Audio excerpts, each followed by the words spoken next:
এখানে আমি আলু সিদ্ধ করে নিয়েছি। হ্যালো এভরিওয়ান, সবাই কেমন আছেন? আসসালামু আলাইকুম। আমি তানজুম কুকিং। আলুগুলোকে একটা সাহায্যে ম্যাশ করে নিব। এই যে আলুগুলো এরকম হয়েছে, এরকমই কিন্তু পারফেক্ট হবে। এবার এগুলোর সাথে দিয়ে দেব মশলাগুলো দেওয়ার সময় ক্যামেরাটা অফ ছিল, ভুলে গেছি অন করতে।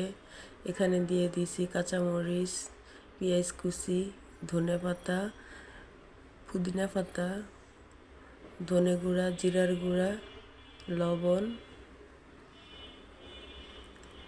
লবণ এগুলাকে দিয়ে একটু সরষের তেল দিয়ে দিব। তেলটা দিয়ে এবার এগুলোকে ভালো করে মাখিয়ে নিব।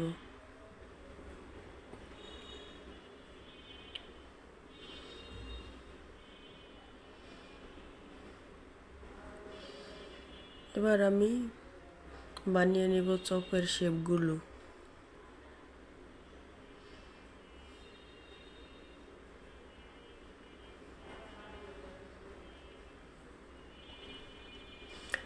যে আপুরা ভাইয়ারা আমার চ্যানেলটিকে সাবস্ক্রাইব করে আমার পাশে আছেন তাদেরকে জানাই অসংখ্য ধন্যবাদ।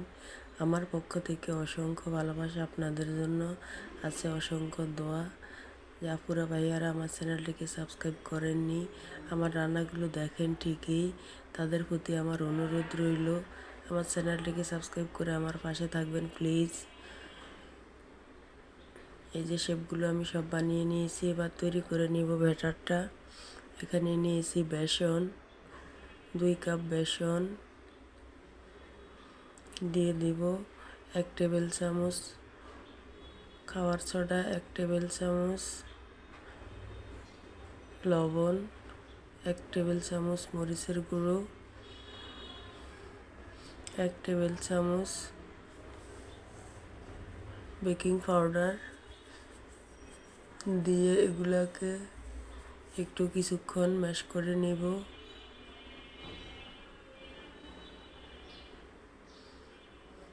আপনারা চাইলে একটি জ্বালনি দিয়ে কিন্তু চেলে নিতে পারেন। আমি এটা দিয়ে ম্যাশ করে নেই সব সময়, আমার এটা দিয়ে ম্যাশ করতে ভালো লাগে। আমার রান্নাগুলি যদি আপনাদের একটু ভালো লেগে থাকে তাহলে একটি লাইক দিতে ভুলবেন না। লাইক, কমেন্ট, শেয়ার করে দিবেন। এবার আমি একটু একটু করে পানি দিয়ে ব্যাটারটা তৈরি করে নিব।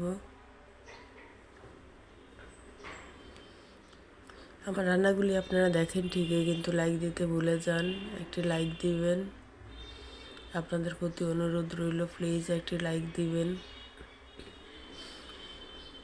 একটু একটু করে পানি দিয়ে ব্যাটারটাকে নেড়ে চেড়ে তৈরি করে নিব। পানি কিন্তু সবগুলো একবারে দেওয়া যাবে না, তাহলে ব্যাটারটা পাতলা হয়ে যাবে। ব্যাটারটা কিন্তু বেশি পাতলা এবং বেশি ঘন রাখা যাবে না, মিডিয়াম রাখতে হবে।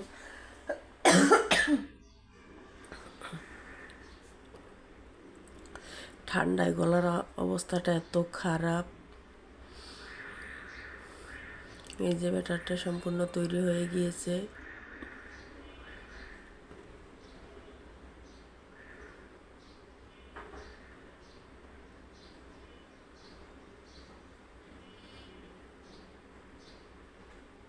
এই যে ব্যাটারটা এরকম হবে, একেবারে পাতলাও না, একেবারে ঘনও না, এরকম হবে। এবার রান্না করে চলে আসলাম। এবার চপগুলোকে ব্যাটারের মধ্যে ডিপ করে একটি চামচের সাহায্যে দিব তেলে। আপনারা চাইলে হাত দিয়ে দিতে পারেন।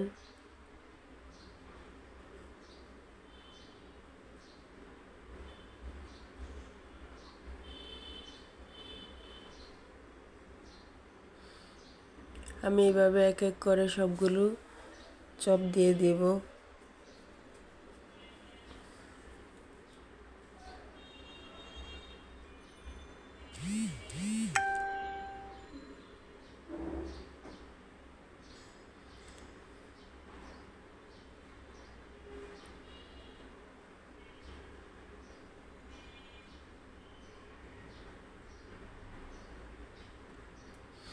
ইফতারে কিন্তু আলুর চপটা থাকলে কিন্তু মুড়ি ভর্তাটা খেতে অনেক মজা লাগে, আর এগুলো কিন্তু সস দিয়েও খাওয়া যায় অনেক মজা করে।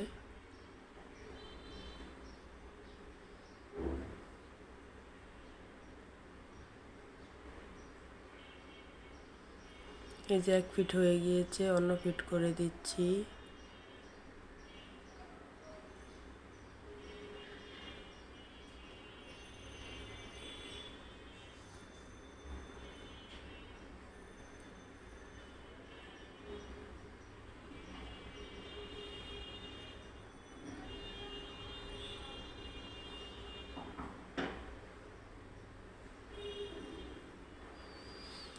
এবার আমি একটি স্ট্রেনারে টিস্যু বিছিয়ে নিয়েছি, এবার এগুলোকে তুলে ফেলবো। দেখতে কিন্তু খুব সুন্দর হয়েছে, মাশাআল্লাহ অনেক সুন্দর। সবগুলোকে তুলে ফেলেছি। এভাবে করে আমি সবগুলোকে ভেজে নিব। আমার রান্নাটি ছিল আজ এই পর্যন্তই। আগামী অন্য কোনো রান্না নিয়ে আপনাদের সাথে দেখা হচ্ছে। সেই পর্যন্ত সবাই ভালো থাকবেন, সুস্থ থাকবেন। আল্লাহ হাফেজ, আসসালামু আলাইকুম।